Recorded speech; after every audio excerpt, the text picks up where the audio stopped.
Tak, samozrejme, dobrý večer. Ja vás chcem privítať opäť tu v štúdiu Spišského divadla pri treťom pokračovaní literárnej kaviarne. Toto ešte nebolo, tak je to už tretíkrát. A na teraz aj posledný, alebo ako hovoria redaktori STVR a ďalší médií ostatní. Milan Lasica ešte do koncom 80. rokov napísal v texte, že zobrali sme to dôsledne a zrušili sme chvíle posledné, zostali nám len chvíle ostatné, chceme tu predsa ešte ostať, ne? Takže, zase sme v tej takej tej pôvodnej verzii, ako sme mali s Dankom, a ak bude neutíchajúci záujem diváctva, tak my to ešte zopakujeme niekedy, tieto literárne kaviarne. Možno vo februári je ešte kopec zaujímavých ľudí, zaujímavých osobností, ktoré by sme si mohli pozvať. Tak uvidíme. Na teraz posledné. Za podporu tohto projektu ďakujem Košickému samosprávnemu kraju, televízii Joj, TASR, SITA, týždenníku Slovenka, portálom Ženský web SK, v tých románoch Ženský web SK aj s bodkou a o kultúre.sk a vydavateľstvu IKAR, ktorého autorom je aj dnešný host, ale na to máme ešte čas, niečo si zaspievame. Už to možno aj poznáte, kto ste tu boli. Je tu také iné sedenie teraz, to sa zmenilo. Nemáte stoly, no nemusíte tlieskať, aby sa to tu nerozlievalo to víno. Spontánne chceli tak radšej, že super. Vážime si prácu upratovača. Užíme chvíľu, kým nie je neskoro. Veď čo je teraz, to ešte nebolo. Šuštia tu knihy, dámske šaty, chudobný brucho, v duši bohatý. V publiku panička je rozochvelá, že skončí pri plienkach, si nemyslela. Plešatý inžinier sa na ňom mračí, keď deti vyrastú, ujde mu z mladší. Užíme chvíľu, kým nie je neskoro. Čo je teraz, to ešte nebolo. Šuštia tu knihy, dámske šaty, chudobný brucho, duši bohatý. Politik náháňa volické hlasy, najradšej na golfe, bol by dnes asi. Na scéne prebieha herecký zápal, len aby nezaspal a nahlas chrápal. Neskoro, veď čo je teraz, tu ešte nebolo. Šuštia len knihy a dámske šaty, chudobný brucho, v duši bohatý. A v rohu kričí sa milostné duo, pozajtra na víno pôjde s tou druhou. Veď ľudských osudov je celá fúra, všetky ich objíma literatúra. Užíme chvíľu, kým nie je neskoro. Veď čo je teraz, tu ešte nebolo. Šuštia tu knihy a dámske šaty, chudobný brucho, v duši bohatý. Usaďte si dámy, ctihodní páni, platiaci diváci sú vždy vítaní. Tí, čo sa prešmykli medzi známymi, nech aspoň pochvália a prídu iní. Užíme chvíľu, kým nie je neskoro. Veď čo je teraz, tu ešte nebolo. Tu ešte nebolo.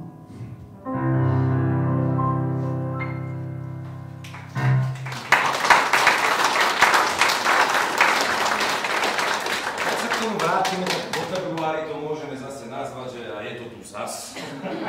Ale neviem, to by som musel zmeniť úvodnú pesničku a ja už som taký lenivý, že sa mi to možno hádam ani nebude chcieť, ale uvidíme. No, taká malá rekapitulácia. Tá prvá literárna kaviareň, to bol taký intelektuálny humor. Druhý, tá prvé s tým Danom Majlingom, druhý bol to ten Bráňo Jobús, on je taký brilantný ľudový rozprávač. Dnes to bude trošku iné. Trošku vás chceme postrašiť. No chceme, vychádza to z tej literatúry, bude to sa také temnejšie. Tak ak vyrehotali ste sa už na tých dvoch, tak teraz už trošku iného. Takže prvá ukážka bude z knižky Na smrť. Poďme na to. Nasadli do džípu a vyrazili k mestu.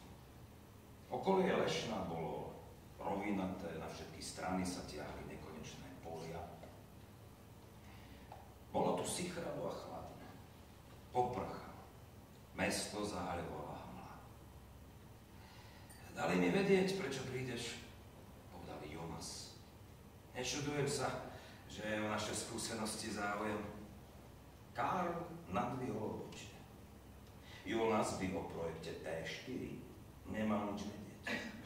Dovtípil som sa, o čo ide. Keď som počúval Reichsführera Himmlera, pokračoval Blumberg. Keď povedal, že Slovania a Židia sú zvieratá, nemyslel to ako nadávku, je to čistý vedecký fakt. So všetkým, čo k tomu patrí. Musíme s nimi niečo urobiť. Nie sú to ľudia. Dokázala to najmodernejšia veda. Isté, že. Prikyvol Schmidt. Netušil, o čom kamarád rozpráva, no pokiaľ jeho úvahy nesmerovali k T4, bolo to v poriadku. Chceš vedieť môj odhad? Od septembra sme ich zlikvidovali asi tak 20 000. No, sme v sklze. Tiež sa ešte len učíme, priznal Hauptsturmführer. Najdôležitejšia je metóda. Presne tak. Najviac používame guľky. Ide to najrýchlejšie, lenže je to nákladné a streľba nepôsobí dobre na chlapov. Skúšali sme spájovanie v budovách, napríklad v Bodzine sme ich nahnali zo 200 do synagógy a podpálili. Nie sú to ľudia, dokázala to najmodernejšia veda, zopakoval. Výsledok nie je moc dobrý. Veda bordel. A k tomu prekliatý Wehrmacht. No veril by si, že generál plukovník Blaškovič sa na nás dokonca písomne sťažoval, ako by oni boli svätí. Oheň sme zamietli aj my, poznamenal Karl. Používame aj plyn.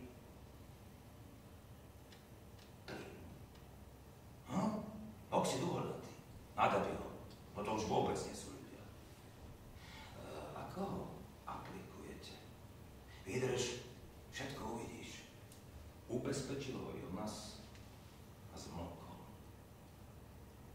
Po necelých 2 hodinách jazdy sa doviezli k 60 km vzdialenému ústavu v Oberziciach, ktoré mali byť čoskoro premenované na nemeckú obec Oberwalde. Zastali na dvore pred hlavnou budovou s 3 veľkými pseudogotickými oknami. Bolo tu 700 pacientov, všetci na hlavu, žiadni ľudia. Velenie rozhodlo, že komplex využijeme ako kasárne. No lenže čo s debilmi všakže? Nemôžeme ich krmiť ani prevážať. A podobná situácia je aj na ústave pri Dziekanke. Dostal som za úlohu vyriešiť tento problém. A nejde to okamžite. Možno s lepším vybavením by to bolo iné, lenže aj tak zostávajú už iba 400. Pochválil sa Hauptsturmführer. Karl si všimol, že Jonasova chlapčenská veselosť je preč. Tváril sa odmerane, pohľadom behal hore dolu, takmer sa mu nedíval do očí. Vystúpili z auta a vošli do kancelárie, vypili čaj na zahriatie. Musíme počkať, jedna várka práve odišla. Oznámil Jonas. Čakali viac než hodinu. Dali si ľahký obed. Medzi tým sa rozpršalo. Keď sa z dvora ozvalo húčanie nákladného auta, Blumberg pristúpil k oknu. Poď sa pozrieť. Zamrmlal. Karl Karl podišiel bližšie. Po skle stekali dažďové kvapky, cez prúdy vody uvidel nákladiak, čo zastal pred ústavom. Dvaja SS-áci otvorili korbu, ďalší vošli do budky. Po chvíli odtiaľ spolu s lekármi začali vyvádzať pacientov v dlhých bielých košeliach. Chorí kráčali apaticky, niektorí sa potácali. Vyzerali ako automaty ovládané cudzou vôľou. Na SS-ákov upierali tupé pohľady, naplnené odovzdanosťou a dôverou. Čo je s nimi? Opýtal sa Karl.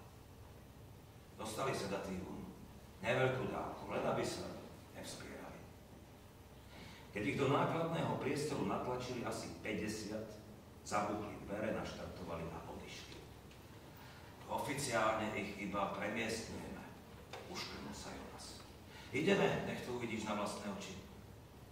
Zbehli po schodoch, nastúpili do džípu a vyrazili. Nákladiak smeroval k nedalekému lesu a jazeru. Čoskoro ho dobehli. Auto zastalo na lúke pri behu. To poď, volal ho Jonas. Vystúpili z džípu. Chladné kvapky im dopadali na čierne kožené plášte. Karla pochytil vedecký zápal. Matne si uvedomoval, že je opäť hladný, aj keď sa v ústave najedli.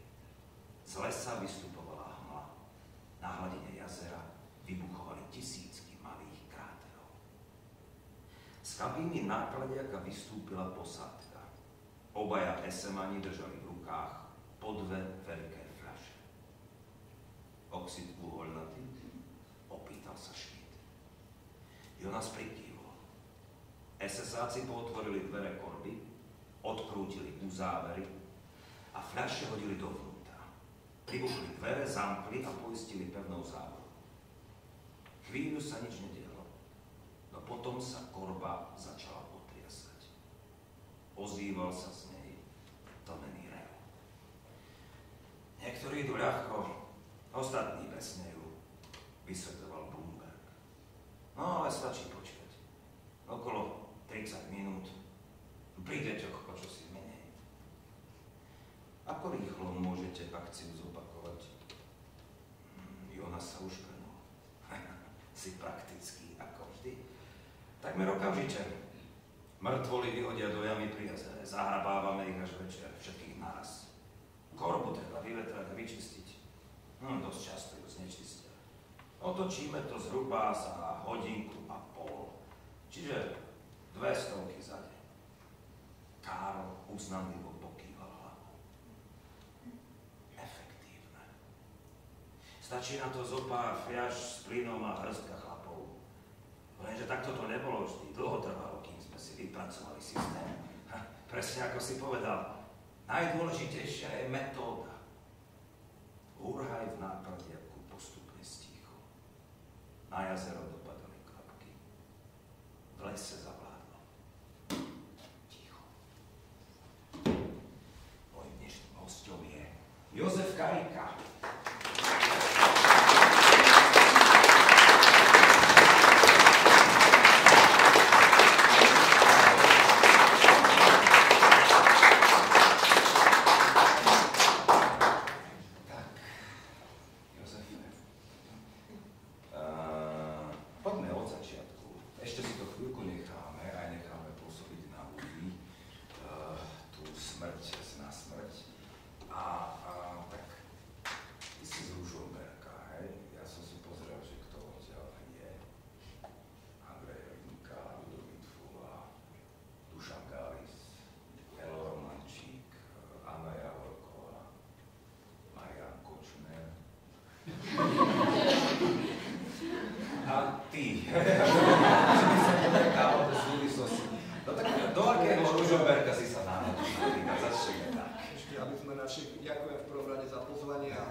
Ešte, aby sme našich významných rodákov dokončili. No veď ja viem, že tak ešte aj pán Kudlička, prezývaný Kudlo, bol v takáčovskej väzbi času súdený na 25 rokov.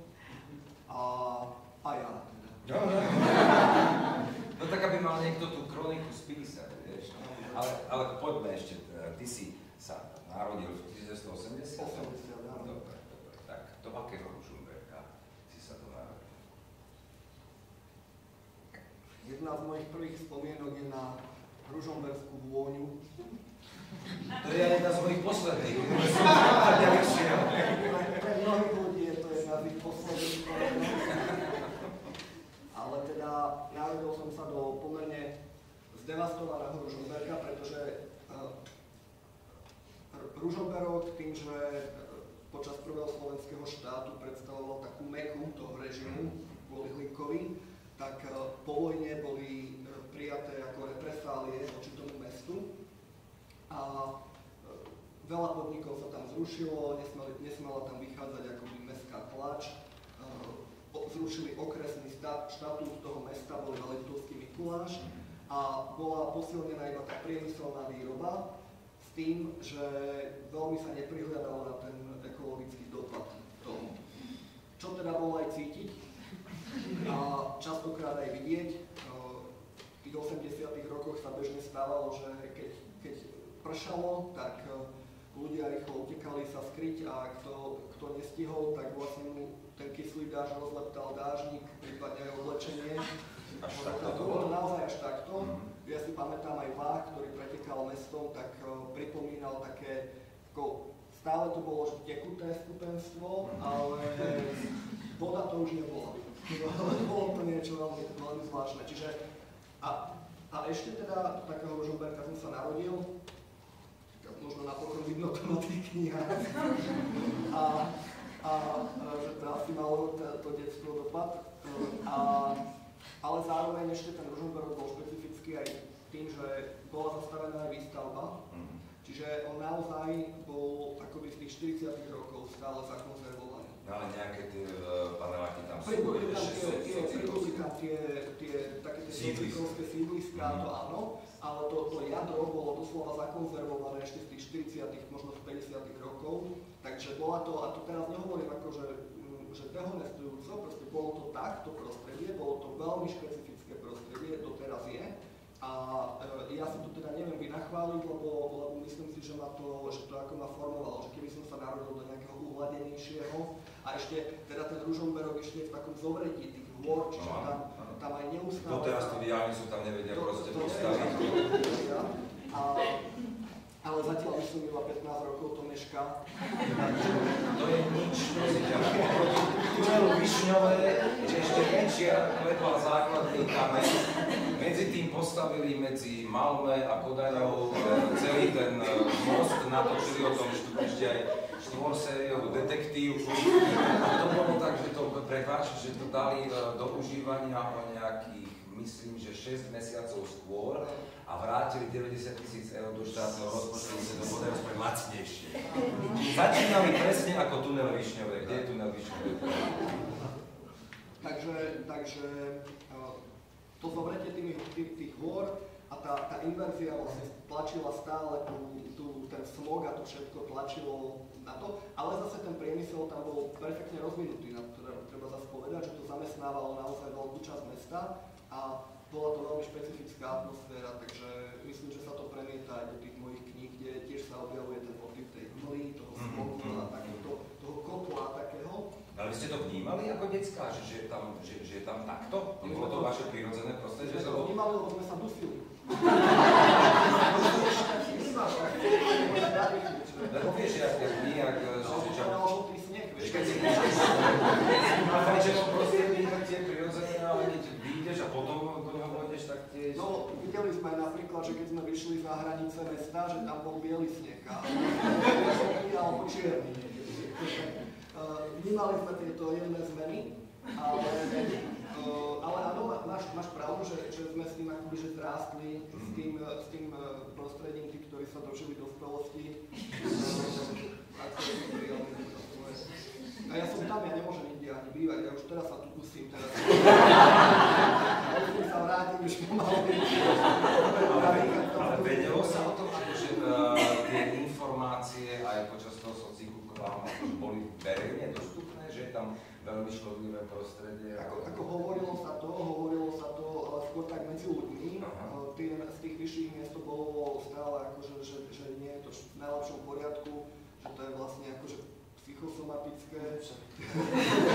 Ale to dodnes sa tam hovorí, akože to dodnes, lebo dnes... No ale tak dnes už sú nejaké merania. No, sú tie merania, ale tak sa to tak odmeria. Keď niekto niečo, tak je to psychosomatické. Veľmi veľa psychosomatických. Takže... Si to predstavujem asi tak nejak, jak tú scénu z toho Černobylu, veľmi silnú z toho seriálu, že tam vlastne pozerajú, sú v tom mestečku Černobyl, pozerajú tam on už po tej havárii a celom tom, jak to tutlaví, a tam sa hrajú deti na tom ihrisku. Ten povie, že vo Frankfurte zakázali ľuďom vychádzať von. Tak, no asi bolo to v niečom asi podobné, trošku. Nie až tak tragické ako Černobyl, ale bola tam tá expozícia určite voči tým chemikáliám a tým veciam vyššia. Ale to treba povedať, že síce mi to nikto neveril, lebo každý, kto prejde cez Ružomberok, tak tam máte smrad a tak, ale to nie je smrad. To proti tomu, čo bol ozajstný smrad, je to oveľa lepšie teraz. Oveľa lepšie. Dobre, poďme k písaniu. Ako sa k nemu dostal? Taká nezvyčajná. Cez sa nejako k tomu prepracuje. Neboj sa, budú aj podrobnejšie. Ale toto sú také otázky, lebo to úplne vyradí človeka. Prepáčte. Takže či na Gimply ste mali nejaký krúžok šikovných písačov? Ja som ani na gymnázium nechodil. Ja som textil na priemyslovke, tkať, pliesť šál, napríklad, veľmi také ako skúsenosti. A no to ma možno inšpirovalo paradoxne, lebo napríklad aj český taký jeden z najznámejších scenáristov Jaroslav Bíkl, Nemocnice na kraji mesta. Ja som inak tiež podľa Nemocnice sa rozhodol, že vlastne budem hercom. No a mama si to znala, som si skúšal ten biely plášť, tak a mama celá šťasť musí byť doktor. Ja by som ju sklamal. Tak aj ale u mňa tak vnímali, že to písanie, že to je taká... Teba na tom fascinoval ten príbeh, hej? Mňa na tom fascinoval ten príbeh, lebo keď som bol malý, bola ešte československá televízia, stále to išlo, tá nemocnica, inžinierska odisea, všetko, a nerozumel som vôbec, o čom to je, ale tým, že to stále išlo, tak ma to tak ako fascinovalo. Najmladší z rodu Hamoru napríklad, ale bol ako ten Dietlmeister v tom, že ono to malo aj takú tú agitku, komunistickú, ale vedel tak, ako boli to aj ľudské príbehy, že nebola to iba... Dokonca ich dával do popredia. A dávali do popredia, čiže majstrovský dokázal s tým režimom nejako existovať. A navyše to bola aj spolupráca s Nemcami, s Nemeckou spolkovou republikou, a tam toho ešte aj musel byť menej, lebo však Bauty mali radi. Presne tak. A on mal, môj jeho najobľúbenejší seriál je tá inžinierska Odisea, ktorá na tom hodnotia ČSSD, tam asi, ja neviem, 5% zo 100, môj najobľúbenejší seriál. To máš s výletom, s tým filmom, čo ti natočili viac, tým 7 minútovým má 60% pozeral som. Ale, no to sa môžeme sa k tomu potom vrátiť, k filmovaniam. Ale len to chcem povedať, že ja som ako z textilnej rodiny, môj otec bol textilný inžinier a skoro celá rodina, vlastne aj starí rodičia pracovali v tých bavárskych záležoch, ktoré tam boli. Preto aj tá textilná priemyslovka, lebo v tom Ružomberku bolo všetko, veľká časť naviazaná na textil práve. Aj stredná škola, aj všetko. A mali sme to teda aj v rodine, takže a páčila sa mi aj tá inžinierská Odisea, lebo napísať ako dramatický seriál s napínaným dejom z prostredia polície, požiarníkov, to je každý, ale textilný inžinier má čas o tom, ako tkajú. A akože aby to človek prežíval, alebo v tom všetky tie dňa, to je trošku ako už, to je vaša absolútne pravda. Počuj sa nám nejak moc rozosmievajú, poďme k tomuto nás. Človeče, akože, ja som si to čítal, no aj poctivo, a klobúk dolu. Lebo nielen, že to akože obsiahle dielo, lebo to je tvoj román, to je len prvá časť, potom ešte na smrť 2, čo keď dočítate prvú časť, tak neskončí ten príbeh, neúplný, musíte si dočítať ten druhý. Ale v tom, že tam je strašne veľa historických vecí, historických faktov, chodíš tam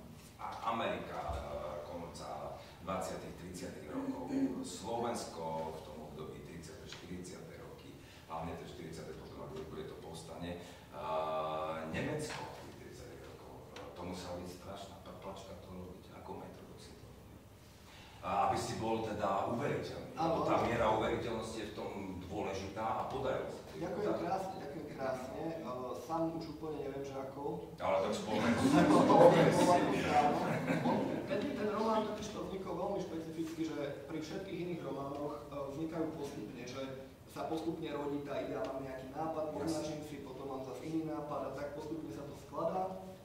Keď už si sadnem k tomu písaniu, tak plus, mínus viem, nie úplne, ale vzniká to v tom procese. Ale táto na smrť vzniklo, naozaj to je jediný román, ktorý vznikol takým spôsobom, že zaujímali ma tie témy, ja som aj ako historik, vyštudovaný, zaujímalo ma dejiny 20. storočia. Že som mal druhú školu, že históriu. No, simulátor. No ale zobrali ma už vo februári na herectvo, tak som sa potom na to vypíšel. To je to isté. Ja mňa zase zobral na žurnalistu. No, vidíš. Ja už to som nešiel, lebo som mal to prvé, tak načo budem chodiť. No, ale že tento román na rozdiel tých iných vznikol, že som vysával.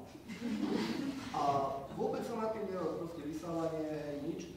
A zrazu nejak, to je naozaj iba jedinkrát sa mi to tak stalo, že počas toho vysávania zrazu mi ako keby som uvidel ten príbeh v takom záblesku, ako taký hologram, že celú tú štruktúru v tom všetko hlavné som, tie postavy normálne mi ako sa objavili ako hotové.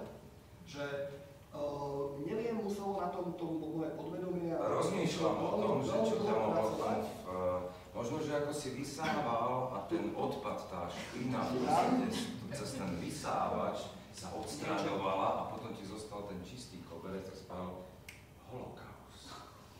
Ja neviem, lebo ja už vtedy vysávam stále a nič. Ale ten holokaust...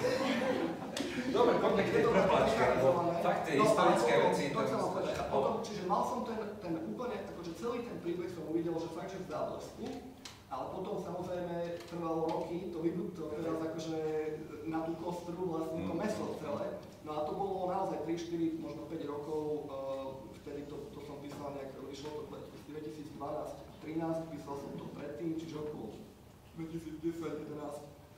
Čiže veľa sa z Amazóny som objednával, akože tie... Ale je to jedna z tých prvých skôšiky, nie v prvej peťke, myslím. Tak, takže naozaj to je taký, niekde som mal aj takú fotku vtedy, že stĺpec tých kníh, tých historických, takýto, a potom tá jedna, vlastne pre tú prvú časť a rovnaký, ale nie väčší pre tú druhú časť. Čiže vlastne ten pomer bol asi takýto stĺpec a potom tá kniha dole takto, že... A to ešte, dnes je to oveľa ľahšie, lebo už ako prichádza tá umelá inteligencia, tak sa to písanie v tomto smere akoby oveľa zjednodušilo, lebo už sa aj na informácie, vyhľadávanie, to vyhľadávanie je to neskutočné, že už vlastne sa nevie to písať príbeh kvalitný, ale zatiaľ, ale možno, že už to je jedna z posledných besied, že sa nevie, už to bude robiť umelá inteligencia, ale zatiaľ to nevie robiť ten príbeh, ale napríklad predtým som proste písal, teraz som narazil na nejaký detail a znamenalo buď poznať nejakých ľudí, celú sieť rozhodiť, alebo ísť na web, ale ťažko sa to hľadalo, lebo niekedy ty nevieš vlastne, čo hľadaš, že chceš zistiť, aký typ granátu mohli používať z jednotky SS na Slovensku v roku 1944 a ako sa používa. Ale presne tie detaily ti tomu dávajú tú uveriteľnosť. Musíš mať tie detaily vedieť. Čiže takýto detail predtým trvalo, ja neviem, aj týždeň vyhľadať. Najprv zistiť, kto by to mohol vedieť, potom musí to byť taký človek, čo nepošle na mňa políciu, keď sa o to pôjde pýtať, že si taký granát.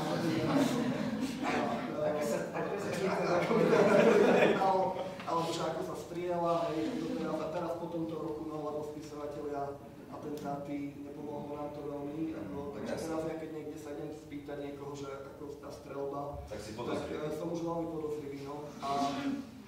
A akurát chystal takéto niečo, že som chodil na také strelecké kurzy. Dosť ma tí inštruktori si tak dávali pozor na mňa. Lebo oni vlastne boli zo streleckého oddielu, tie dve hlavné postavy. Aj tam, áno, mali aj strelecký oddiel.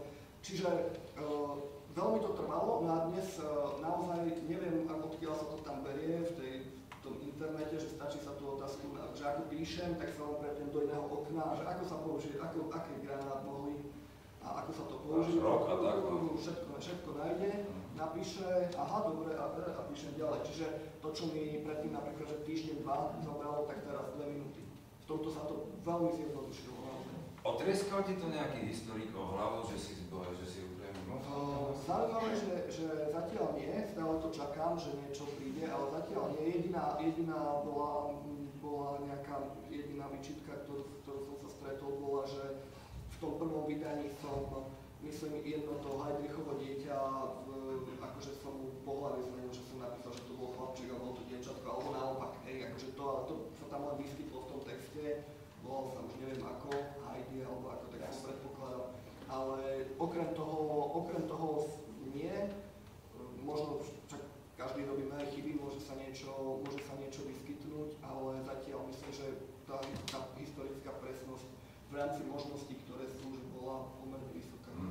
Napríklad tá ukážka, ktorú som vybral, to boli tie... Ďakujem. Ty si to napísal.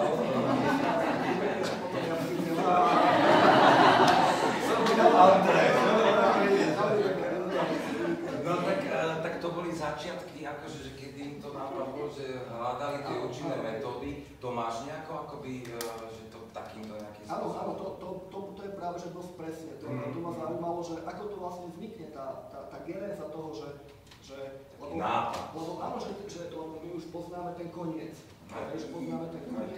Vieme a všetko, ale že ako to začalo vlastne, a ešte teda v spoločnosti, v najvzdelanejší národ na svete, veľmi kultúrna akoby spoločnosť, že kde sa to začne, ako sa to dostane k tomu koncu. To ma na tom ako fascinovalo, aj keď teda fascinovalo, bolo to hrozné písanie, lebo keď do toho človek sa ponorí a teraz... A to sú odpovede na tie otázky, čo spôsobilo, že takýto vlastne celosvetový kolaps a druhosvetovú. Presne tak, že ako sa tá dynamika toho začne odvíjať, kde to má vlastne korene, hej. Dá sa tomu zabrániť, nedá sa tomu zabrániť, neviem, ale veľa tých ilúzií mi ako zobralo to štúdium, lebo ešte je to tak, že do tej knihy z toho, čo som si načítal, tam naozaj sa použije, že zlomok.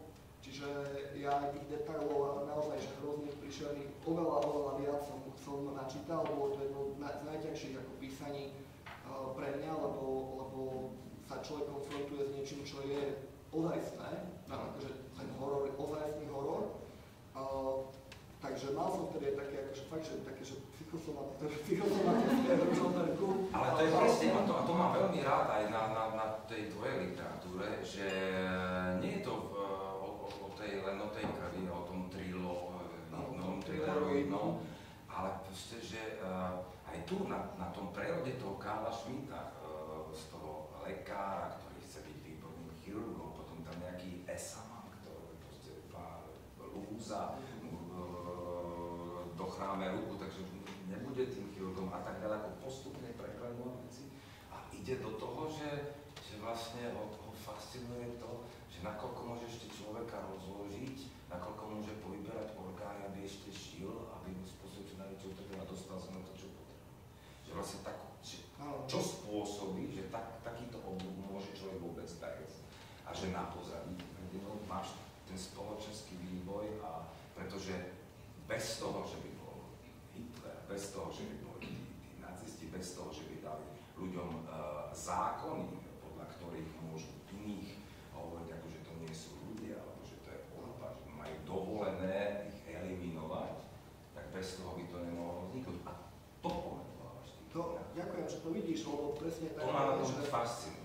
Že niekto zostane pri tom, a tam je to násilie a tak, ale... Prečo nie? Je tam, áno, každý je to výpoveď, každý nech si vezme, že čo on z toho chce, alebo čo vníma, ale pre mňa to gro je tiež toto, čo si práve pomenoval, tá výpoveď a to, ako sa to presne postupne skladalo, že aj keď som to písal pri tom štúdiu, presne toto, tam človek začne vnímať, že ono, ako sa to skladá z rôznych smerov pomaličky a teraz sa potom pýta človek, a nepoznám na to odpoveď, ale že vyplynie z toho taká otázka, že to skladanie, že vzniká to len tou optikou, že my sa teraz dívame ako keby už odzadu, že vieme, k čomu to speje a vidíme to tam my, že sa to takto skladalo, alebo to tam bolo prítomné, že naozaj je nejaké zlo v tom svete, ktoré pôsobí ako keby, že za tým, že to skladá nejaké metafyzické zlo, alebo ja neviem čo. Nemám na to odpoveď, nemám na to odpoveď. A nie, ono možno, vieš, teraz sa dívame na ten vývoj možno spredu. Presne tak, no. Že my to... Čo si budeme, tá tretia svetová, keď to začala v tom 2022, alebo už v tom 2014, jak som vzadu hovoril, lebo aj tá druhá svetová bola tie prvé 2 roky taká žiadna, na to tam si sa anšlusovali Rakúsko, tam si zobrali toto, Poľsko, to len chvíľu zostali na áno, že také nič vlastne. Až potom sa to tak rozhodlo, tak dúfam, že sa to nerozberie. No, dúfam aj ja, ale presne sú, to som ti zase ja hovoril tam za kulisy, že ten autor, ten Schiller, alebo ako sa volal, teraz mi vypadlo, napísal takú známú knihu, že Zostup a pád Tretej ríše, to bol, myslím, britský alebo americký redaktor, ktorý bol v Tretej ríši počas 30. rokov a presne on v tej knihe popisuje, že ako priamy svedok, že mal ten pocit, že sa to akoby, že skladá veľmi cieľavedome, všetky tie náhody zapadali jedna do druhej, ako keby to smerovalo k niečomu dobrému a že niečomu nie dobrému. No tak aj to je zase tiež uhol pohľadu, lebo tí nacisti, aj naozaj Hitler, keď si človek prečíta tie jeho rozhovory od okrúhleho stola, sa to volá, čo sú nahrávky jeho rozhovorov s tými spolupracovníkmi a tak naozaj oni boli až dokonca absolútne presvedčení, že oni sú tí dobrí, akože že oni konajú to dobro. A mali na to z ich pohľadu neprestrelené argumenty, že prečo čistili svet pred degeneráciou, pred všetkým možným.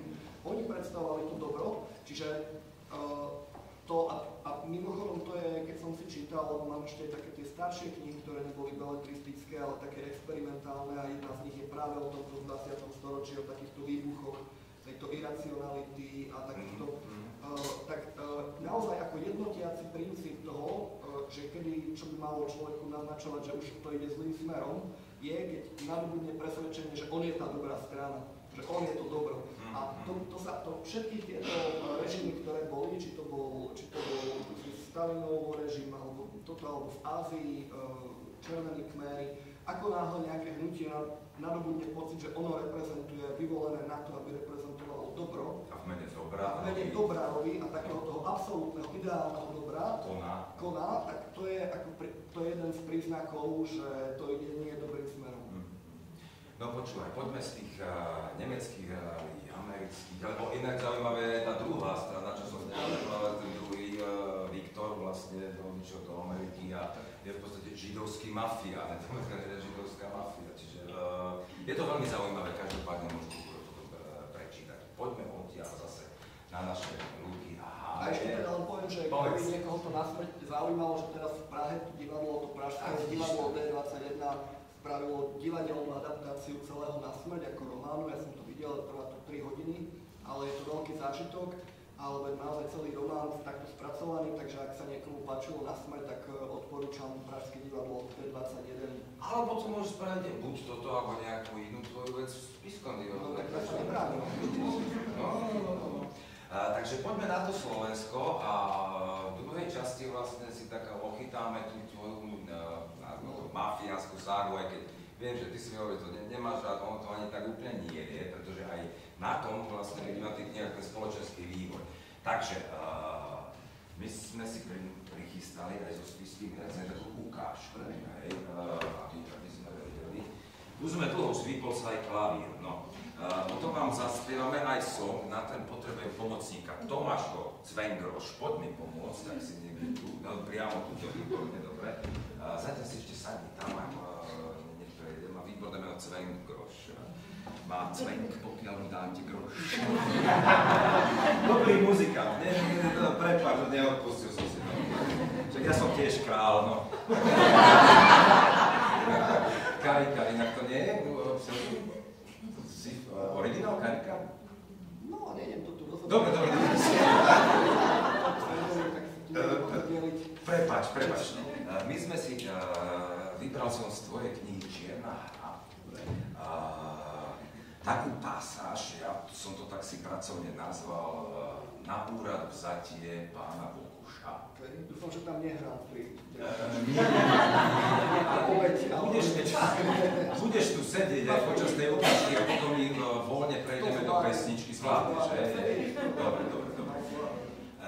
Ja len krátko poviem tú situáciu do centrály strany, sme v roku 1994, lebo tam sa odvoláš na konkrétnu situáciu. Prichádza malý činovník z Ružomberka, pán Vokoš, je noc, dostal pozvanie z tej stranickej centrály a čaká, či to bude pre neho dobré alebo zlé. Zdravím vás, pán Vokoš. Vítajte v našej stranickej centrále. Ďakujem. A čo sa deje? Niečo súrne, že ma potrebujete takto v noci? Všetko je v poriadku. V najlepšom poriadku. Pán predseda sa rozhodol porobiť poriadky. Už bolo na čase. Aké poriadky? Celú noc sedia v parlamente a rokujú.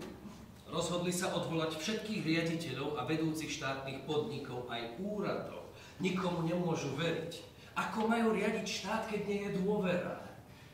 Všetkých hovoríte? Ale že to sú stovky, možno tisícky ľudí.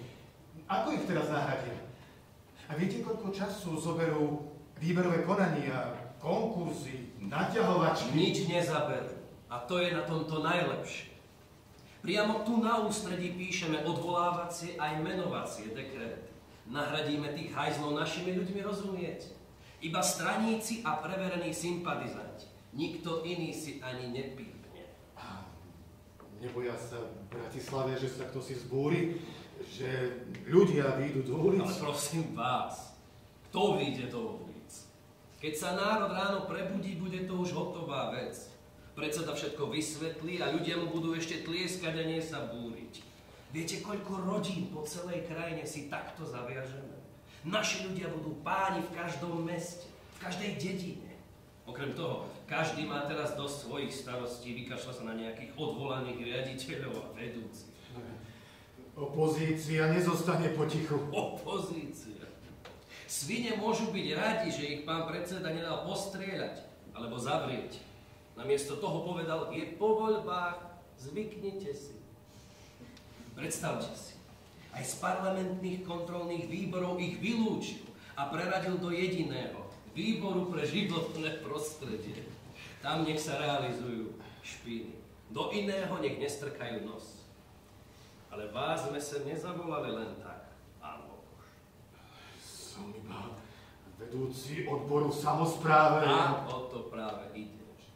Pán predseda, na aj ďalší z vedenia sa o vás vyjadrili veľmi pochválne.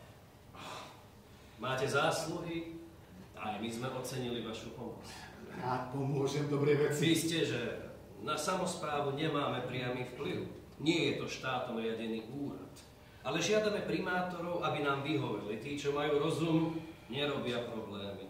Aj náš miestny je celkom rozumný. Obsadzujete aj mestské a obecné úrady? Obsadzujeme, to je azda prisilné slovo. Kde sa dá, dosadíme svojho prednostu. Prednosta je veľmi silná funkcia. Je to vlastne riaditeľ mestského úradu. Zodpovedajú sa mu vedúci jednotlivých odborov.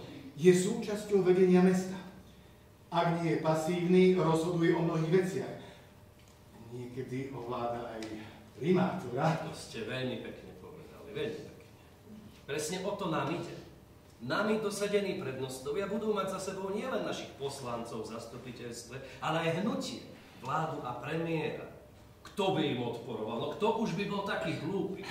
Určite nie náš nezávislý primátorik. Brali by ste to, pán Bokoš? Ako som povedal, rád pomôžem dobrej veci. Som presvedčený, To si poviete s pánom predsedom. Driecky. Áno, počkaj. Pán predseda chce hovoriť s každým, koho vymenuje osobne. Tu máte. Musíte počkať, majú veľa roboty. Len vydržte, koľko bude treba. Ja idem za našimi.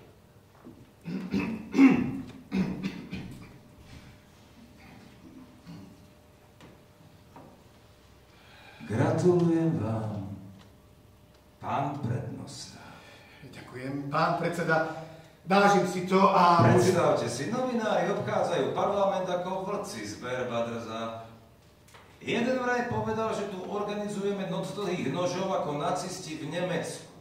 Neuveriteľná drzosť. Veď uvidia škrabáci. No ale čo s nimi? Nemôžem ich pohlušiť. Budú ňuchať ďalej. Viete, čo ste mi slúbili? Že u vás nič nevyňuchajú? Spoľahnite sa, pán predseda, žiadne starosti. Ja držím slovo. Všetko si pamätám. Chceli ste kreslo na mestskom úrade? Máte. Ďakujem, pán. Všetko si pamätám. S Ružomberkom nebudete mať žiadne starosti. Chcem pre vás len to najlepšie. Ty chceš? Ty si hovno, ty budeš robiť, čo ti povieme, a nie to, čo budeš chcieť. Rozumieš? Rozumiem, pán... Kým budeš poslúchať, budeš sa mať dobre. Inak poletíš, tak ťa kopnem do ryti, že si to nezažil. Tak gratulujem, pán predseda. Len držte slovo. Žiadne problémy. Majte sa, do počutia. Do počutia. Dovidenia. Tak, čo vám povedal pán predseda? Zaprial mi veľa úspechov. A pohrozil, že nechce žiadne problémy. Veru, na tie je veľmi citlivý. Len žiadne problémy.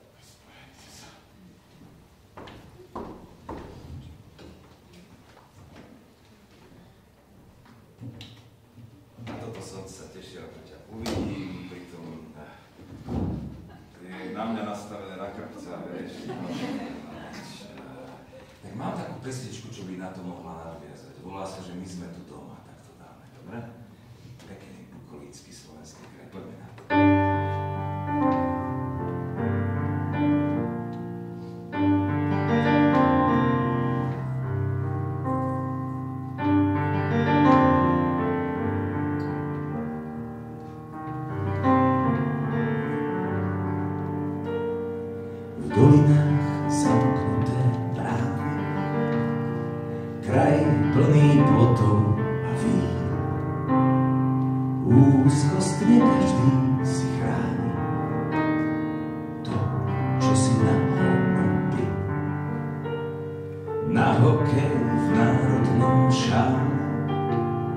Tlačia sa tisícky hlav, ramená veľké, sny malé.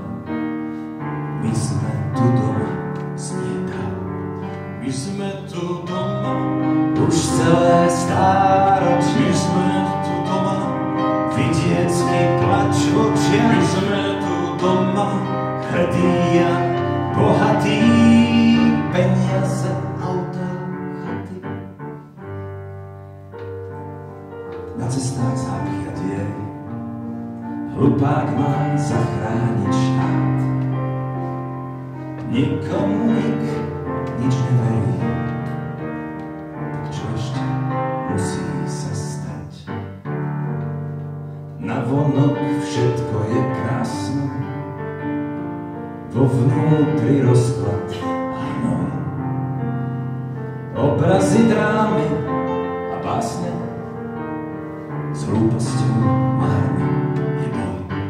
My sme tu doma, s dvojkrížom na hrudi. Sme tu doma, zlodej nás odsúdi. Sme tu doma, veď na čom záleží, spokojne ľahko si žiť.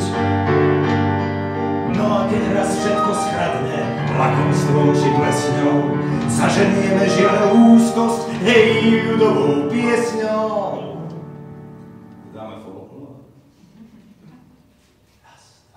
My sme tu doma, skrytí pod Tatrami. My sme tu doma, svietime vatrami. My sme tu doma, kroja valašky, byto bez vedomia, kľudne sám nemáš kým. My sme tu doma, Klademe na daniach, my sme tu doma, tí praví kresťania, my sme tu doma, dobrí a poslušní, čistí bez svedomia, folklor náš vždy rozvážny, my sme tu doma, skrytí pod Tatrami, my sme tu doma, svieti nám matrami, my sme tu doma, kroje a valašky, týto bez svedomia, kľudne sama nevážky, my sme tu doma, kladneme na daniach, my sme tu doma, tí praví kresťania, my sme tu doma, dobrí a poslušní, bieli bez svedomia, iba folklor každý rozvážny.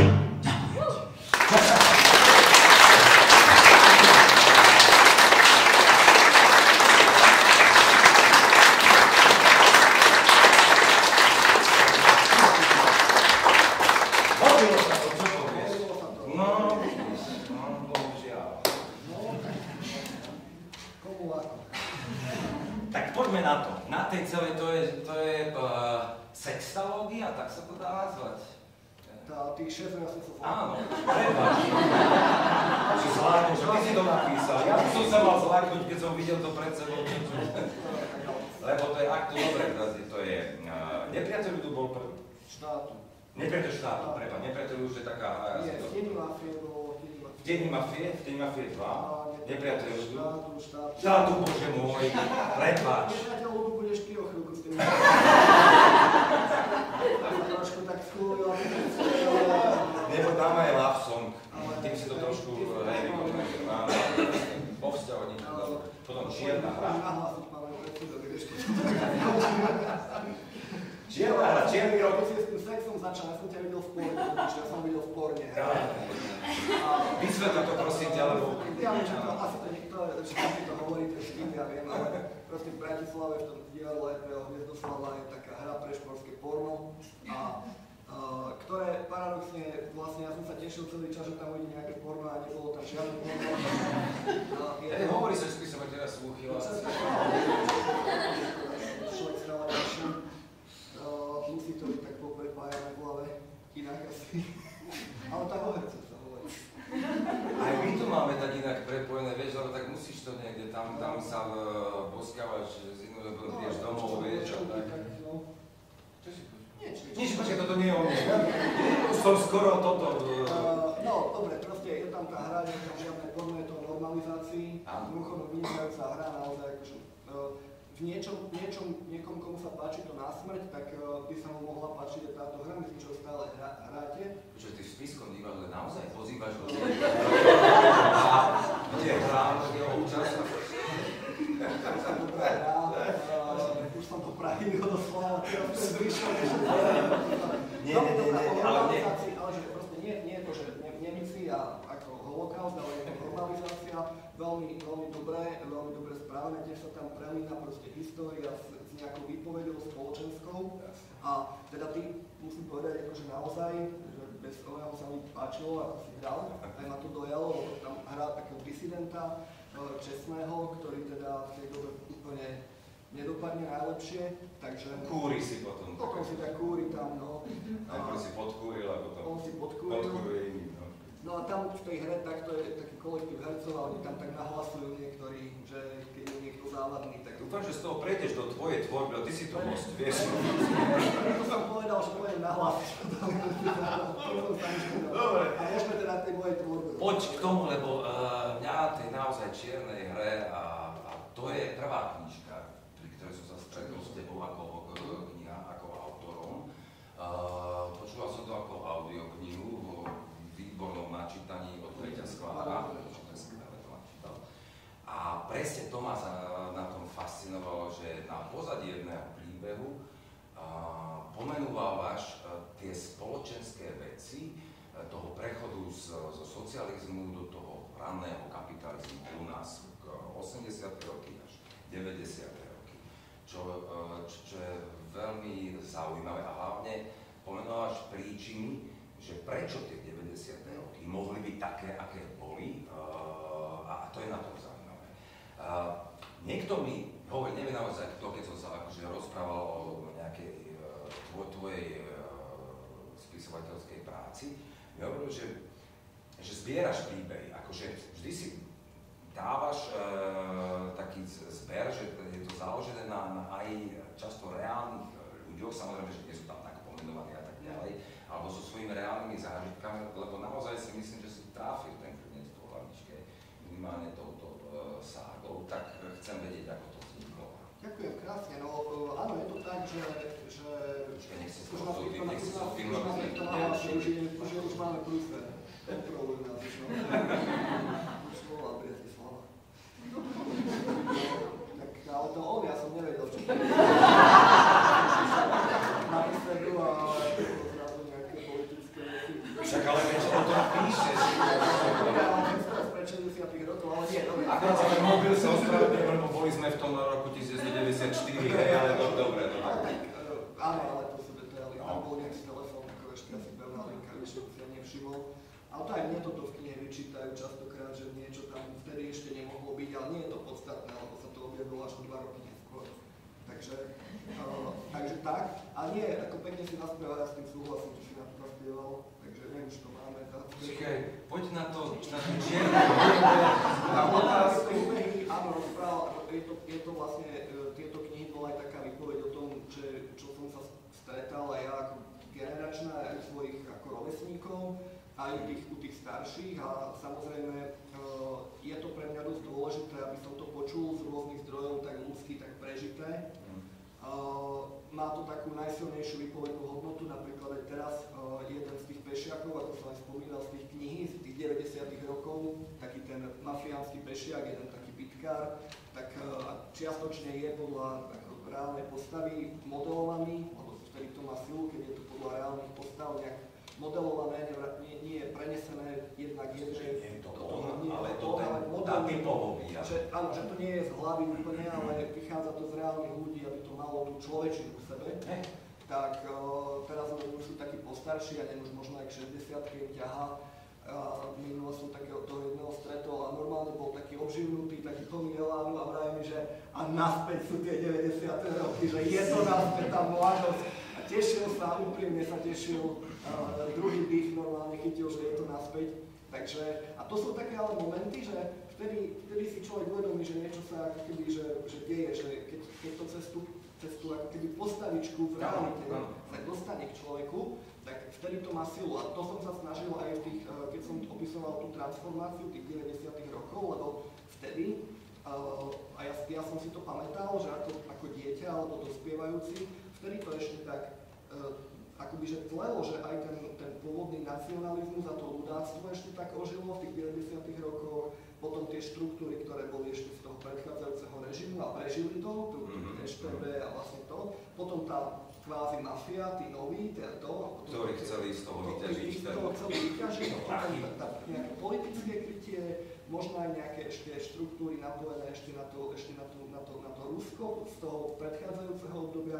A to bol strašne zaujímavý taký kvas, z ktorého sa to Slovensko vlastne ako rodilo. A malo to, ja teda som opisoval tam hlavne teda tie tienisté stránky, ale na druhú stranu, možno aj preto, že to bola moja mladosť, tak malo to aj takú veľmi špecifickú farebnosť, malo to takú slobodu, naozaj tá sloboda je vždy aj niečo, aj temná, aj to, lebo sloboda je sloboda, ale bolo to ako fascinujúce obdobie pre mňa a považoval som za dôležité spraviť o ňom aj tú výpoveď akože svoju, že ako som to ja vnímal, keď som bol pri tom ako dieťa, alebo dospievajúci chalan a zároveň mi to prišlo aj dosť dôležité, že ten štát, že ako sa to vlastne, ako sa to kreovalo celé. Kde sú korene toho, z čoho vychádzajú? Sú korene, napríklad jeden takýto môj ďalší známy, ktorý tam tiež je akoby že modelovaný, jedna tá postava toho takého Petra Štarcha, tak on mi to minulé, ako mi práve minulý týždeň sme sa rozprávali aj o tejto súčasnej situácii, neviem čo, ale vraví, že to je tá, že proste, že to je ten syndrom nakrivo zapnutej košele, že keď sa to na začiatku akože krivo zapne, tak to aj už to neposkladaš. Stále ide nakrivo proste. Ideš vyššie, ale furt je to krivé. Že stále tá kontinuita toho niečoho krivého tam vlastne bude aj v tých inštitúciách, všade on sa to bude prenášať. A uvidíme, že kam to dospeje, že či to možno bude, teraz je to sextológia, možno, že to bude nejaká ešte... Si sa k tomu príbehu ešte vrátim? Možno, hej, ako bral som ho, že už je uzavretý, už som už aj Božo stridač, pekne spravíme v tej audioknižke cez vlastne ten... už ani tam nežil, co si poznal. Johnny Hawkins, to bolo veľmi silné aj na záver. Ja či som nespovedal, keby no, to už tak jedno s druhým, no ale považoval som to teda za uzáver, lebo ja tie knihy, keď som ich písal, tak som to bral ako epilóg, že to je vlastne obzretie sa za niečím, čím prešla slovenská spoločnosť. A že sme už ďalej. Už sme ďalej a keď to aj vyšlo, aj boli tie recenzie také, že na čo toto o tej mafii, že to je karika, to bolo v 2010, hej, že na čo to furt, že to už je proste sa k tomu, na čo sa k tomu vrácať a tak. A teraz vidím, že možno, že to bol skôr nejaký prolog, kto vie, neviem, dúfam, že sofistikovanejšie. Je to možno také sofistikovanejšie. Ale aj to boli vlastne už skôr tie roky 2012 až 2020, tá sofistikovaná. To už bolo, lebo aj to je už post-sofistikovaná. To v tieni mafie, to sa odohráva tie 90. roky a prelom. A potom tá sextalógia vlastne končí okolo roku 2010 práve. A to sa volalo, že koniec mafie. Akože Čierny kruh sa volala, pod titul bol, že koniec mafie, ale bol taký skôr ironický, lebo tam už bolo vidieť, že to je naozaj akoby, že Čierny kruh, s ktorou nejakým spôsobom sme akoby, že zakliatí. Áno, že tá mafia, preto aj to v tieni mafie, to prvé, to bolo také veľmi brutálne, naturalistické, akože kruté, a ten Čierny kruh, ktorý to uzatváral, tak tam už bol ten prelom a tam som si práve dával záležať, že tam je jeden výstrel padne za celú knihu. Že už tam nie je to násilie tak explicitné, ale stále ten boj sa odohráva skôr na tej morálnej, vnútornej, duchovnej, duševnej úrovni, čo môže byť tiež akože dramatické, lebo ide o tú dušu vlastne stále, ale už to nie je také krvavé. A to bola, tým som chcel naznačiť tú akoby to tušenie toho, že ten ďalší cyklus toho Čierneho kruhu možno už nebude až tak násilný, ale kto vie, lebo závisí aj od situácie akoby celkovej, že hospodárska, vidíme proste invázia na Ukrajine, jedno z druhým, takže môže sa to znova veľmi rýchlo zvrhnúť aj do násilia. Napríklad ten... Preto sa tešil ten typ, áno, on sa na to tešil. Či to bol Laba, alebo Bobo. Taký jeden z nich, hej, že on sa tešil, že ešte na staré kolena ešte si to... Podnikateľov ponáhľadame potom Ružomberku.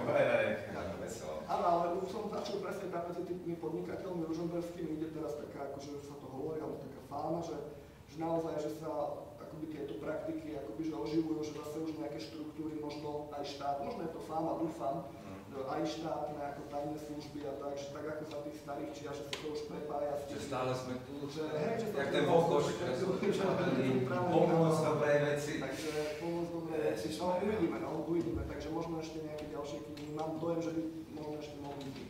OK, túto časť by sme, a ty si sa niekde rozhodol, alebo tak pomedzi to máš popredkávané, že chceš tých ľudí nejak desiť.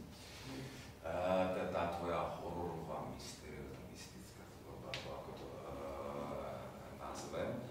Ale čo má zase tú pridanú hodnotu, ja to tam hľadám, buď ten spoločenský nejaký presah, alebo toto je pre mňa veľmi zaujímavé, je, že vlastne na základe toho aj oboznamuješ ľudí s rôznymi zvláštnosťami na Slovensku, že predstavuješ to Slovensko z trochu inej strany, áno, populárno, hej, ale akože v istom zmysle, tak to má svoje publikum, ale že aj tie priestory, potom tie miesta aj z toho ťažia, aj turistické a tak ďalej. No tak o tejto tvojej vetvej porozprávať, potom pôjdeme do druhej ukážky. No lebo ja okrem toho, že som tú históriu študoval, tak aj filozofiu som študoval a to je zase tiež, čo ma zaujíma, tie všelijaké také metafyzické otázky, filozofické, ale o tom písať len tak na sucho, to by ako nemalo asi ani ohlas ani nič, čiže tam zase do nejakého zábavného príbehu sa snažím vložiť takéto, čo ma zaujíma, že hlavne, ja neviem, filozofie ako Schopenhauer, Nietzsche, Kant, ďalší a tie ich základné otázky, ktoré si oni kladli aj odpovede, tak nejakým spôsobom vložím do toho príbehu mysteriózneho, trošku ich tak akoby zaobalím, aby to bolo aj pre mňa, aby také živšie. No a áno, ako si správne povedal, že musí to byť u mňa spojené s tou zemou, s tou Slovenskou, z toho, čo vystupuje z tej zeme, z lebo ja som v tom Ružomberku vyrastal, tam sú tie lesy, tam sme chodili, lebo tam sa dalo dýchať stromami, takže som s tým veľmi ako spätý práve s horami, s lesmi a s týmto prostredím. No a z toho vznikol nejaký taký ten mix tejto línie, zase tej tvorby, tej tzv. Mysterióznej. Ale tiež to máš akoby podložené, že sú to ako plus minus tie legendy z toho miesta. Mnohé sú, tie legendy mnohé sú reálne, ako aj keď napríklad tú trhlinu, tu som písal tak, aj v nej to aj uvádzam, že tam som bol presvedčený na 99%, že to proste je hoax, ktorý pre mňa bolo najzaujímavejšie to, že v nejakej lokalite, že môže prežívať ten taký hoax, akože 10 ročia, že sa to tam udržuje. Tak sa to tam udržuje, že prečo nezanikne a tak.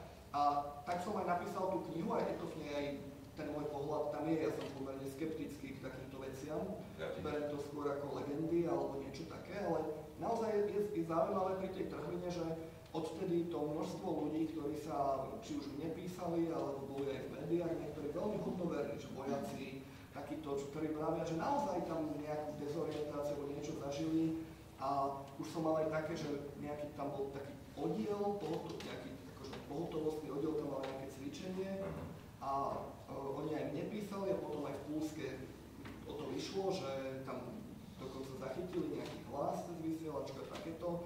A ja tomu ich, keď mi napísal ten ich veliteľ, tak ešte som to tak ako podpichol, že také, že dobré náborové video k tomu spravili, že to on sa normálne urazil, že prečo je dobrý z tohto, že akože klamu, že nie, že naozaj, že, a to mi súkromne písal, že on nemal motiváciu zamázať absolútne.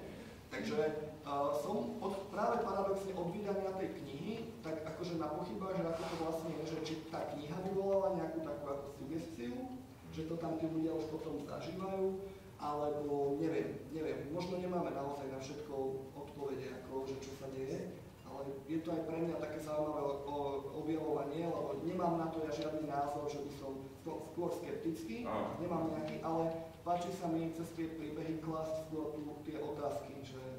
Čiže nepodľahol si nejakej tej legende, že akože že by si myslel, že to je 100% pravda? Nie, určite nie. Ja si myslím skôr, že to nie je pravda, ale zažívam potom aj ja také, napríklad asi pred 3 týždňami som pozeral vlastne na nejaké správy a tam bolo, že v Tribeči, že normálne veľká akcia, že odhalili pamätník zmiznutým osobám na Tribeči. Kňaz ho požehnával, to je proste veľká akcia. A boli tam aj fotky a tie mená, tam na tom pamätníku sú mená tých zmiznutých a teraz sú tam aj nejakí zmiznutí, akože naozaj, ktorí zmizli v 2014 alebo takto, ale sú tam aj všetky tie mená z tej trhliny.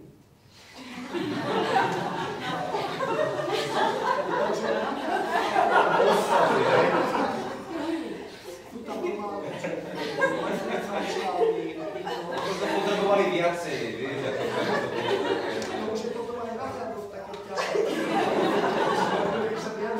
to postavu a zrazu vidím, kňaz to požehná. Tak ja už neviem. A boli tam tí organizátori toho, že ich našli tam v tých archívoch, že áno, že našli sme ich tam, že zmizli vtedy. Tak ja už neviem, že či oni si robia akože... Neviem, proste je to, že ešte pre poslednú vec tej trhnine, že pre mňa ako keby, že najstrašidelnejšia vec na tom celom, alebo taká najčudnejšia, najzvláštnejšia je, že toto určiť, že či tam tí ľudia zmizli alebo nezmizli, by mala byť ako veľmi jednoduchá vec, lebo máme archívy, sú tie noviny, proste archív starých novín a tak ďalej. Ale nie je to tak, že už ako vyšla tá kniha v 2017, tak sú rôzni nadšenci, ktorí to skúmajú, idú do tých archívov a povedzme nájdú, že nič nenájdú. Že nič, že to nie sú tie záznamy, je to vymysel. Tak napíšu, na policii, že či zmiznutí boli nahlásené. Ale ako náhle niekto napíše, že je to výmysel, tak v tom momente, a od 2017 sa to opakuje, sa nájde nejaký iný nadšenec, ktorý išiel niekde inde a tam našiel nejaký predsa len náznak, že nejaké to meno niekde bolo spomenuté alebo niečo. A vznikne taká zase neurčitosť, že teraz, tak áno, a vlastne od 2017 sa nepodarilo definitívne to ani potvrdiť, ani vyvrátiť. A to je pre mňa najväčšia váha na najväčšou. Prečo sa ľuďom legendy, konec koncov príbehy, ktoré sú zaujímavé? To je pre mňa záhoda, že proste... Dáme ti tú kášu, ktorú si spravili, vieš čo, z čoho? A z tej tvojej smršky. No, presne tak. Tak trošku sa tak pokúsime navodiť tú atmosféru.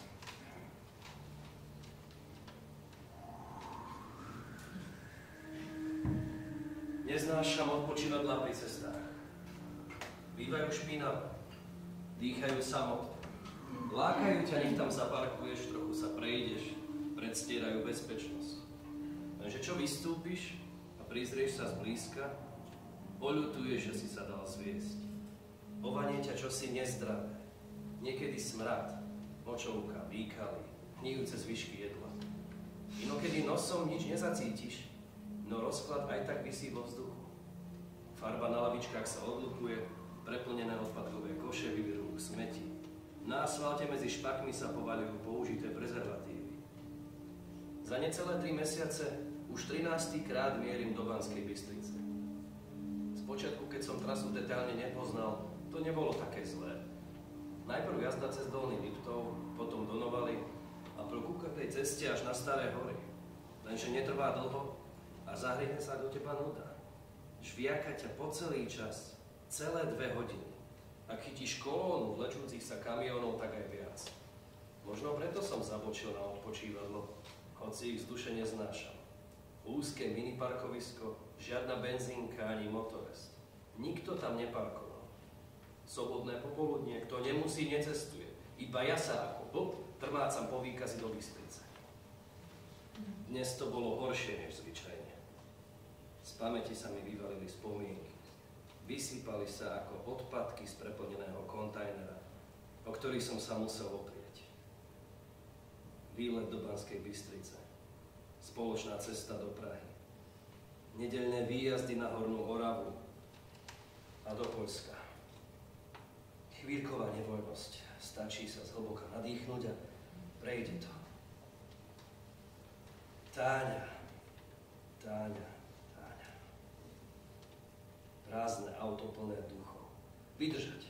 Chvíľu vydržať a nenasadnúť do auta. Inak ma tí duchovia schmatnú, posadnú a neopustia po zvyšok cesty. Vyhrnul som si golier, dýchol do dlaní a urobil zo pár nerozhodných úkrokov. Keď som si to všimol, čierny predmet na mokrom, lesknúcom sa asfalte. Asi GPS-ka. Niekto tu stratil navigačný systém. Nebola to GPS-ka, ale autokamera, značky L-Trinex. Šikovná vecička, už dávno som si takú chcel kúpiť.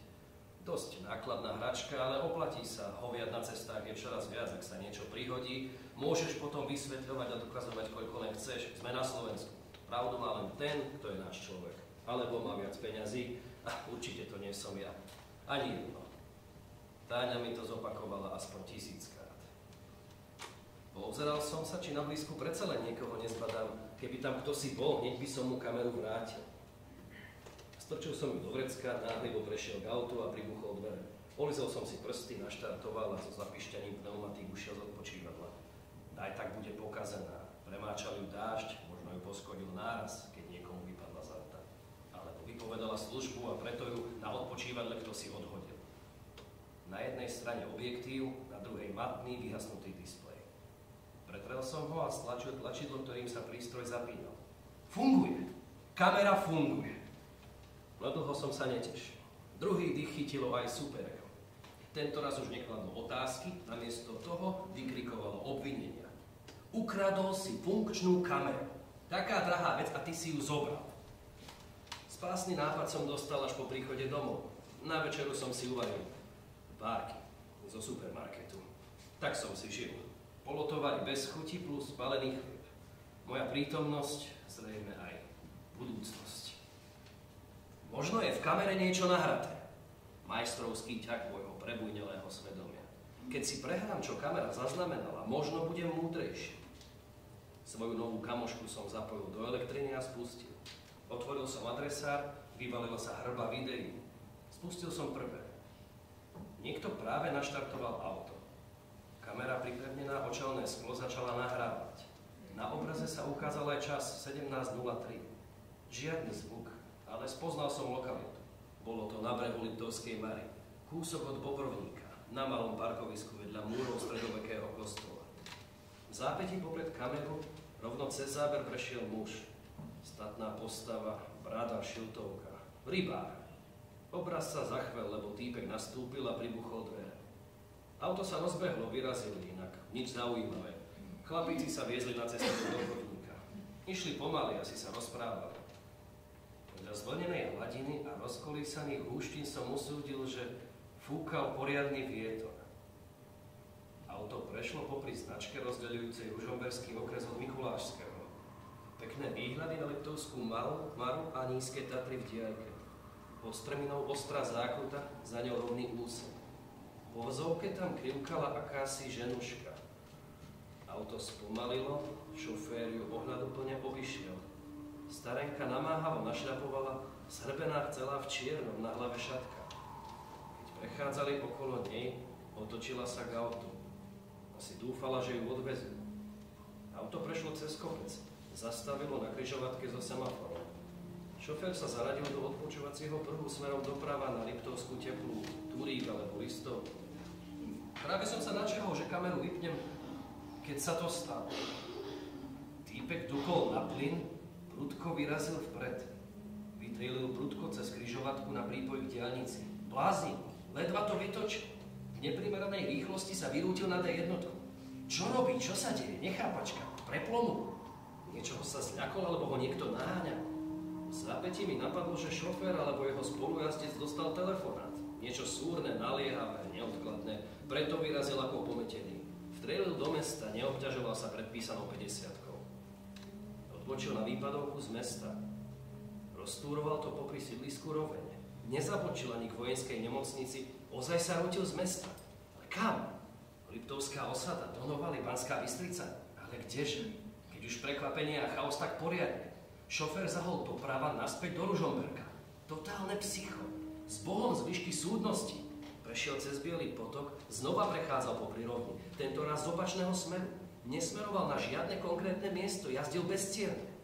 Nepríjemný pocit dívať sa na konanie dvoch chlapov, ktoré ti nedáva ani promile logiky. To nie je lahoda. Pri Ivachnovej opätovne vyšli na diaľnicu. Frčali popri Liptovskej Mare. Nepochybne som sa díval na čudné šialenstvo, ktoré pochytilo oboch naraz. Lenže čo ho vyvolalo? V Liptovskom Mikuláši prišlo ďalšie prekvapenie. Šofér nepokračoval po diaľnici, namiesto toho vyšiel na nadjazd. Vykrútil sa na ňom a zišiel späť na diaľnicu v opačnom smere. Vracali sa k Ružomberku. Odbočka na Šťavnicu Roveň a pokračovali ďalej domov smerom na Bystricu. Konečne som zachytil aspoň náznak logiky. Z nejakého dôvodu nechceli, či nemohli zostať a jazdili hore dolu. Spôsobilo to zúfalstvo. Medzi tým sa načisto zotmelo. Videl som už len vozov, myhajúcu sa stredovú čiaru a dva kužele reflektorov. Stratil som prehľad, kde sa nachádzajú a možno ho stratili aj oni. Posledná nahrávka, finále. Digitálny čas ukazoval 21:42. Šofér už jazdil ako ožan, zázrak, že nehavaroval.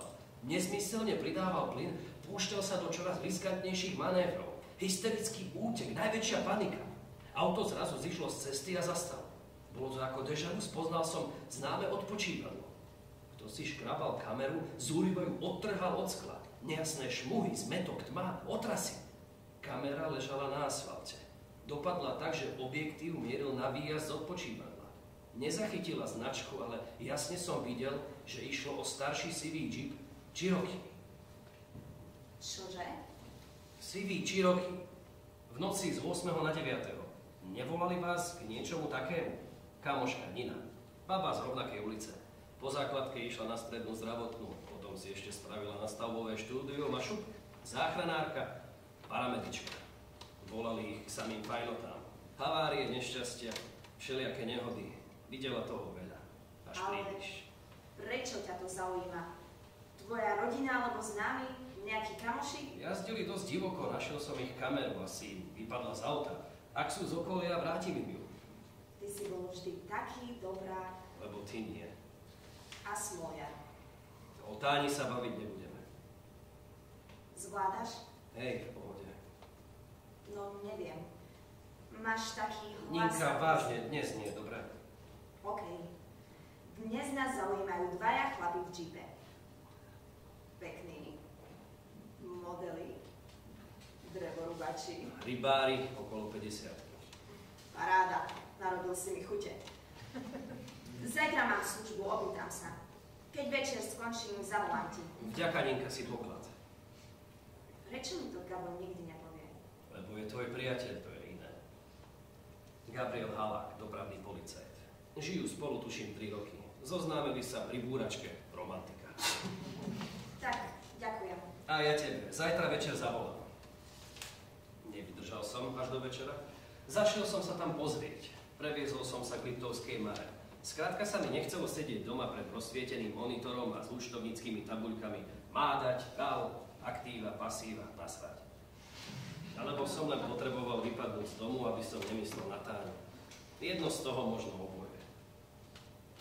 Odviezol som sa k Bobrovníku a k ukrižovatke, ale nezahol som doprava.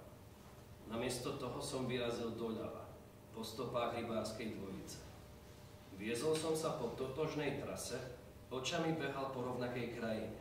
Ostrá zákruta, potom rovnejší úsek. Udržoval som nízku rýchlosť. Viditeľnosť sa zhoršila. Kníšuce sa kríky, ostrý nápor vetra. Asi preto, že išlo o nekrytý úsek, tu dúlo najsilnejšie. Vedel som, kde sa nachádzam, no cítil som sa stratený. Pozrel som sa do spätného zrkadla.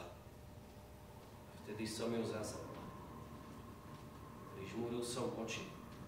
Najprv sa mi zazdalo, že je to optický klam, lenže nebol. Naozaj tam stála. Starena v čiernom kráčala po okraji cesty. Prisám Bohu krývala rovnako ako tá na zázname z videokamery. A prisám Bohu to bolo na rovnakom mieste. Že by tá istá? A čo? Náhoda je svinia.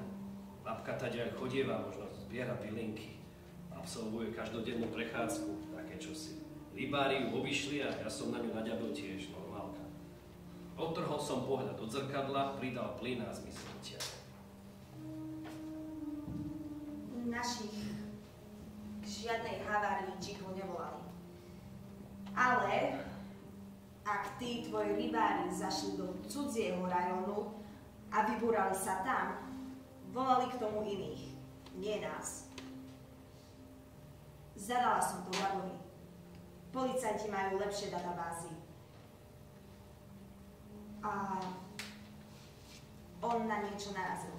Fakt? Tak hovor. Chce ti to povedať sám. Medzi 4 očami. Teda 6. Už to zaujíma aj mňa. Za likávkou pri Hubertuse. O 4:30. Stíhaš? Buď tam na čas. Gabo nerád vyčkáva. Tak, máte pre mňa niečo? Pozrel som sa na to. A? V noci z 8. na 9. októbra starší sivý Jeep Cherokee, ešpesetka Ružomberského okresu. Vážna nehoda. 2 mŕtvi. Na ceste 2. triedy 520 medzi Trstenou a Vytanou. Prešli do protismeru. Zrámovali kamión. 2 rybári z Lúčok. Kúsok od Liptovskej Mary. V kufri viezli výstroj, udice, dokonca aj nachytané ryby. Prečo havarovali o 4. nad ránom pri Vitanovej? To je 60 kilometrov od cesty medzi Marou a Lúčkou. To by zaujímalo aj mňa, preto som to zisťoval. Myslela som, že im chceš vrátiť kameru. Tak si mi povedal. Ninka mi spomenula, čo si jej povedal do telefónu, že podľa záznamu sa tí 2 vozili popri Liptovskej Mare, medzi Bobrovníkom, Potokom a Bešeňakom. Ten úsek... Niečo je tam čudné. Niečo sa tam deje. Čo ty myslíš? Od vzniku štátu za 25 rokov tam došlo k 34 nehodám, pri ktorých sa zabilo 56 ľudí. Nikde inde nie je toľko smrteľných nehôd. Pritom ten úsek nie je náročný ani neprehľadený. Zober zákrut, zvažujúci sa terén. Ale inak rovná, dosť široká cesta. Obslužná viditeľnosť. Tak tam spravili bezpečnostné značenie. Osadili nové zvodidlá, znížili povolenú rýchlosť. A? Nič. Minimálny efekt. Štatisticky žiadny pokles nehodovosti. Odkiaľ to vieš? Zistil som to z našich záznamov. Už dávnejšie. To áno, ale prečo? Iba tak, zo zvedavosti? Nie, bol som tam pri 3 vážnych nehodách, podobne ako tí rybári, na ktorých si sa pýtal. Keď som čítal tie hlásenia, bolo tam z nezistených príčin. Napríklad, čo? Vodič prešiel z nezistených príčin do protismeru, kde sa zrazil s okolo idúcim autom. Vodič zišiel z nezistených príčin z vozovky. Dokonca jeden cyklista, poriadne rozbehnutý z toho kopca, tak prudko zabrzdil, že preletel cez zdržadlá a rozmlátil si hlavu o cestu. Na kašu. Možno mu pred bicykel vyskočil zajac, líška alebo mačka. Možno. Iba že mal zapnutú športovú kameru a tá nič také nezachytila. Iba prudké zabrzdenie. Videl si už ľudský mozog rozprsknutý na ceste. Poďme už. Počkaj, nech vie všetko. Pred 2 rokmi nás tam zavolali k búračke. Postarší manželský pár, šoferoval muž. Pred potokom vleteli do garádu. Škodovka rozmlátená, stará pani nemala šancu. Rozmiažená. Museli ju vysekávať. Tiež ju vysekávali, ale ešte žil. Zomrel počas prevozu. Poďme už. Keď ho vytiahli, bol privedomý. Stál som pri ňom. Bol vystrašený. Úplne ho klepal. Stále opakoval, či sme ju videli. Pýtal sa to dookola, kým nestratil vedomie. Koho? Manželku? To som si najprv myslel aj ja. Máš z búračky. Pýta sa na manželku. Ale myslel tým niekoho úplne iného. Povedal, tu či Tu v čierni. hej. Stále sa pýtal, či sme ju videli. Tu v čierni. Lenže nikto ďalší tam nebol.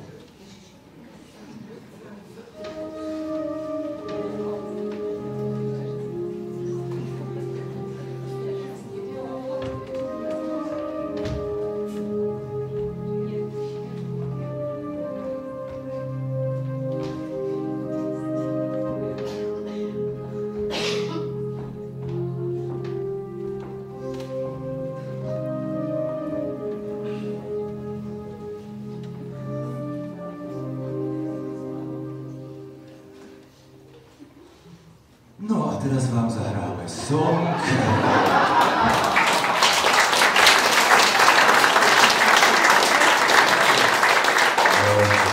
ktorý so smršťou, ale že vôbec nesúvisí.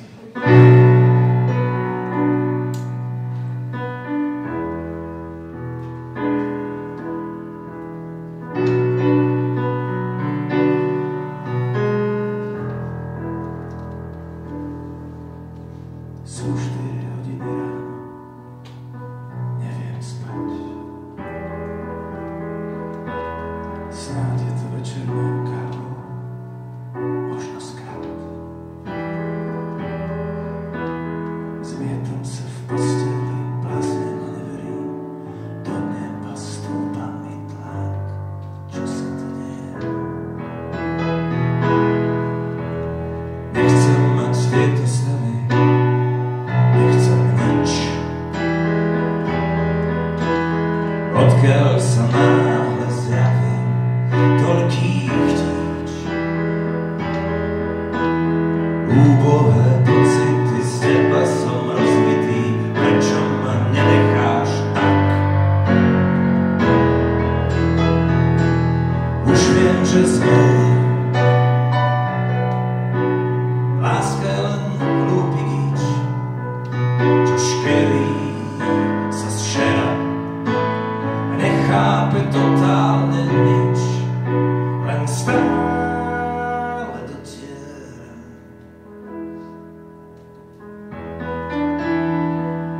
Sú 4 hodiny ráno, neviem spať.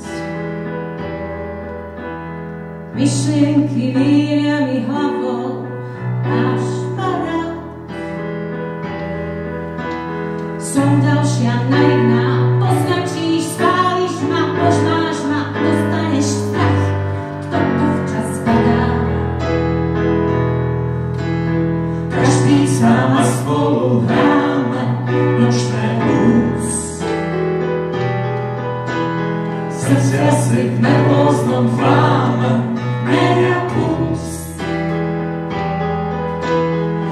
svete bez viery ľahko sa uverí, že zvláštne zostane prach, čo na nás padá. Skúšame hádať. Láska je nádherný kýč, čo svieti nám z šera. Nemusí pochopiť nič, len krásne dotiera.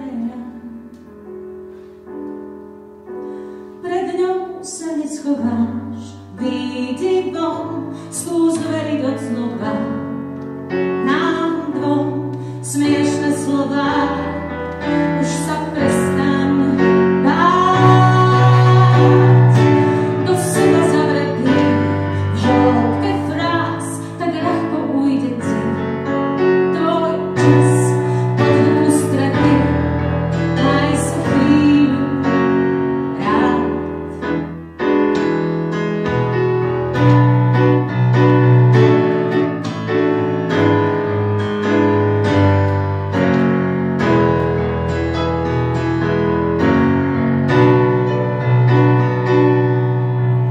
Láska je nádherný kýč, čo svieti nám sa z čela. Necháte totálne nič, len krásne dotiera. Pred ňou sa neschováš, vyjdi von, skús veriť od znova. Nám dvom smiešne slová, už sa prestaň báť. Do seba zavretý, v hĺbke fráz, tak ľahko ujde ti. Svoj čas pod ústrety, maj sa chvíľu mať rád. Sú 4 hodiny ráno.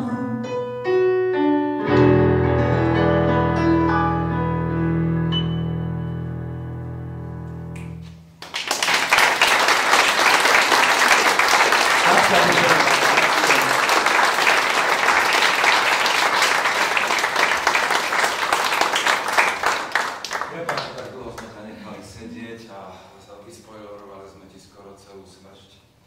Bolo to super, práve že ja som z toho unesený.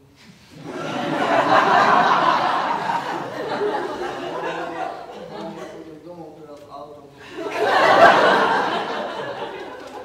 Vymýšľam, že tak nemusel možno dopísať, ale bolo to super. Tak super, no som sa zlakol tuto, keď vyšla. To je Viktorov Kolárov efekt, Katku nahovoril na to, takto, že keď už spieva som to love song, čo je super. Trošku tuto, ale... Víš, on to je scenické čítanie, takže trošku tej divadelnosti tam občas sa nám podarí dať. Tak. Počúvaj, záver, lifestyle, čo momentálne robíš, čo budeš robiť, čo sa chystáš? Zoznam publikum s tvojimi plánmi do budúcnosti. No, tak teraz je to také zložité, lebo človek nevie vlastne ani, že čo vždy je ako. Tak si na nohe, nie? A IKAR na tebou drží takú vydavateľskú stále. Ja vlastne som aktív s viacerými vydavateľstvami na Slovensku, IKAR, v Česku, Argo, v Poľsku, v Maďarsku a robím teda na niečom novom. Teraz tento rok na Slovensku som nemal novú knihu, lebo chcem trošku tým, že mi pribudli tie trhy, to Poľsko, Maďarsko, Česko, tak je to ako na jednu stranu, že sa človek veľmi teší, že z tej expanzie, ale každému tomu trhu sa potom treba aj venovať, treba tam ísť, keď tá kniha vyjde a tak, takže nevyšla mi teraz nová kniha, ale mám teda pripravené na budúci rok. A ty, že každý rok chceš akoby jednu, tak to No ja som tak bol od 2010 až do pandémie, vlastne každý rok vychádzala jedna kniha, niektoré roky aj dve dokonca, ale to už vravím, bolo aj také tempo, možno aj zničujúce trochu. Nejak, hlavne čím je človek starší, tak tým už je taký, že skôr to potrebuje tak lepšie premyslieť. Napríklad to Na smrti, ja som to Na smrť vlastne celé napísal za 2 roky, že keby som sa pustil do toho, že som spíral. Tak ono to chcelo veľkú sebadisciplínu. No to veľa, to veď to práve, že to naozaj, že každé ráno si sadnúť a písať a Tak, čiže teraz mám na ten budúci rok v tomto, ešte v tejto mysterióznej línii taký zase román, bude sa volať Pád.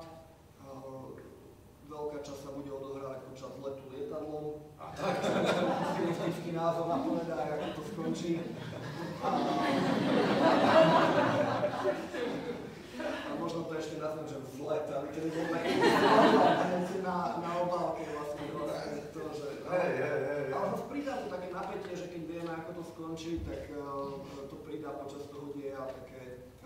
Odohráva sa to počas takej, akože že po zásnubách na romantický let.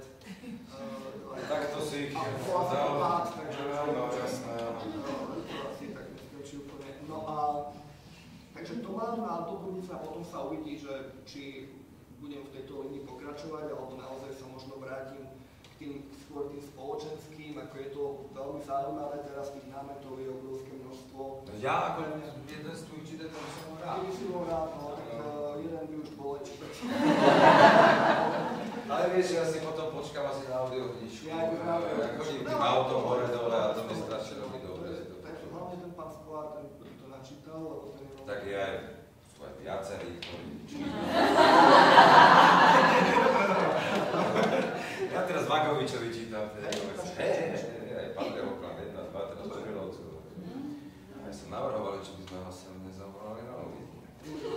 No to už by si ja neviem, ja už neprovokoval úplne to. Už si s tými pesničkami dávali. Áno, a sú to vlastne teraz. Teraz, toto. No, to som nevnímal kvôli tej smršti, to som vlakov. Asi nemohli povedať inak.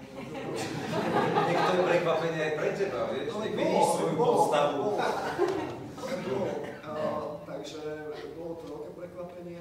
No, takže uvidíme. Dobre, posledné Vianoce a ty. Čo mám posledné Vianoce?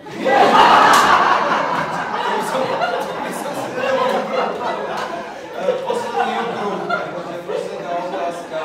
Ostatná, uzatváram do takého celého.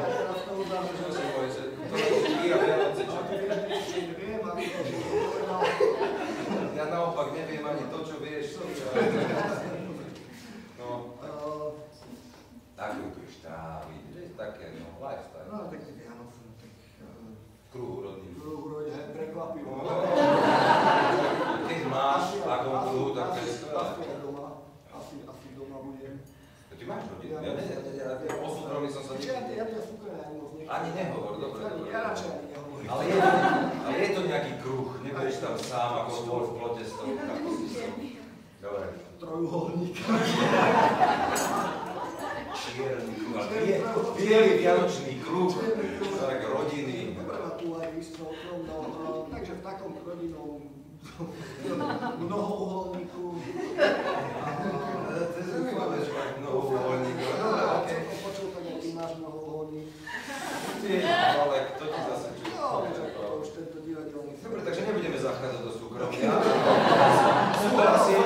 Súhlasím s tvojim návrhom, je to veselé.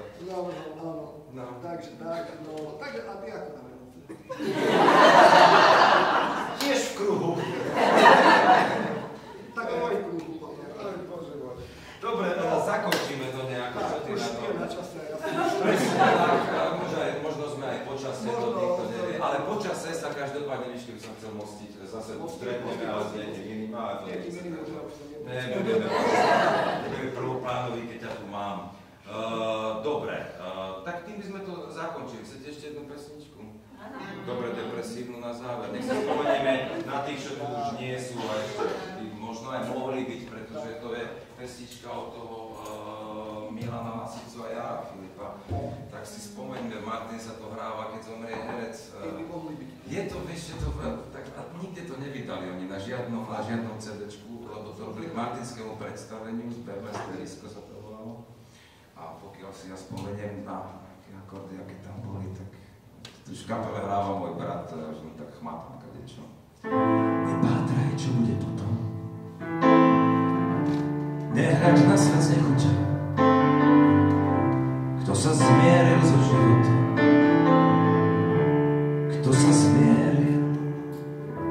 životom. Zmieri sa aj so smrťou. Myšlienka ťa občas skriesi, občas trochu stíši bol. Nenarékaj, že už nie si. Nenarékaj, že už nie si. Radšej buď rád, že si bol.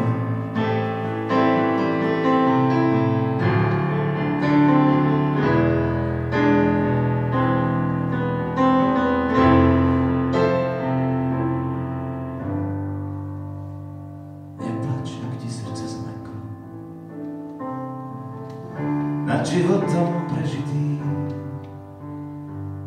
nebol to raj ani peklo, nebol to raj ani peklo, ale niečo medzi tým.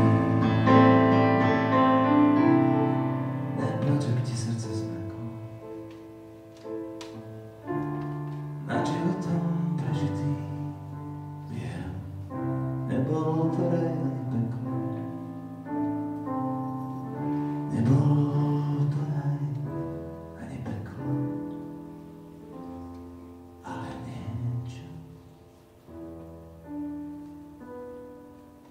medzi tým. Majte pekné Vianoce. Dnes naším hosťom, mojím hosťom bol Jozef Karika. Účinkovali herci.